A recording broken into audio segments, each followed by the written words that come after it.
Hello, beautiful, wonderful people. Marianne here with Shopping Crafty, and Connie Porter actually invited me and several others to do a collab video, and I love this topic. If you watch my channel at all, you probably know I have a lot of goals. And they definitely collide at times, and her collab idea was, what do you do when that happens? What happens when goals collide? So for me, this is something I'm still struggling with and figuring out. So I can't necessarily offer anybody else advice because I don't know what I'm doing. I can lay out steps for myself that I'm going to try to follow. So for me, let's say my goals. My goals are doing yoga regularly. That's like my fitness goal, health goal. I have a goal to start eating more healthfully. I have a goal to stick to a budget and get out of debt. I have a goal to, by the time I'm 35, be able to afford to adopt a child, which is very ambitious, financially, because that's expensive. I have a goal to be an actress and make a living doing that. So all of those goals, some of them are very long term, some of them you just take day by day. But one thing definitely happens all the time, and that is them colliding.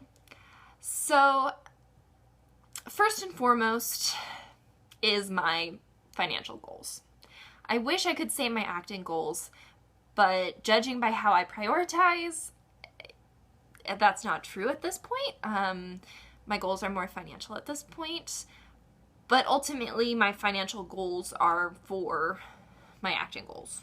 You know, I couldn't be pursuing my acting career because my finances were so bad. So I've started figuring out how to fix my finances, and I think ultimately that will help my acting career in the long run too, so it's not unrelated. And I think that's one thing you can do when your goals collide is think long term. Because your goals, you're one person. Your goals probably are intertwined in some way. Which thing you're deciding between right now is better for both goals in the long run?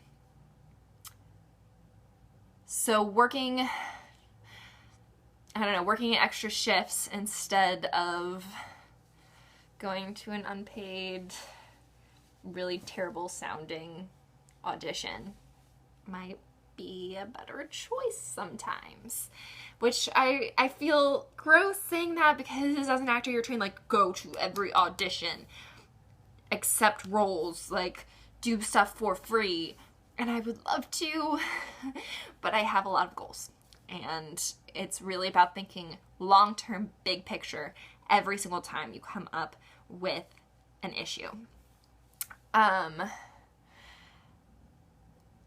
Yeah, that's the main thing I have. And it's also about my number one goal is staying safe and healthy.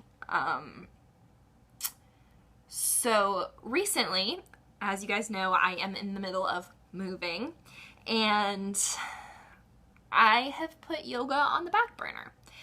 And that sucks because it's something that helps keep me calm, and because like I'm a frazzled, stressed out person all the time, yoga helps like calm me down, make me feel better, and it helps with my chronic back pain. It just helps me overall, and it's good for me. But I've been working a lot. I've been doing a lot, and that is one priority that I'm setting aside until after the move. If I have a day when I'm feeling really great and want to do yoga, I will, but I don't think that's gonna happen. I just have too much right now, and that's okay. I think a big part of what to do when goals collide is give yourself a break. Don't hold it against yourself that you can't be perfect, that you can't do it all, because nobody can do it all. It's about trying your best on every given day to do what you need to do for yourself. Because the whole point of goals is for yourself. So don't neglect yourself now in order to benefit yourself later. Take care of yourself now while working for stuff you want later. There is a difference. Don't just be miserable now in the frantic hope that later will be better. You have to also stay in the moment and realize that this is the life you are living. The day-to-day process, it's the climb, as Miley Cyrus says. So it's about that. So when your goals collide, just figure out your long-term priorities and which is best in the long term. And you might find, like with things like budgeting versus acting, sometimes budgeting will help long-term with the acting more than acting can help long-term with the budgeting. But it does go both ways. Sometimes going to a paid audition, going to an unpaid audition that sounds really good and you want on your resume and your demo reel can help make you money later. So it's about being able to recognize that give and take and realize that the answer can be different every single time you run into an issue. So that's really all I got. That's what I try to do. And you don't have to look at like sacrificing one thing for another as giving up on the one thing that you gave up. Well, that sounds weird. But you can set things aside temporarily to fully focus on another goal if that's what you need. Like yoga, I'm getting enough exercise right now, and it was becoming more of a stressor than a stress relief. I want it to be stress relief. And if that's not working right now, I'll take a break and I'll go back to it. I know I will. I love it so much. I know I will. It's my plan.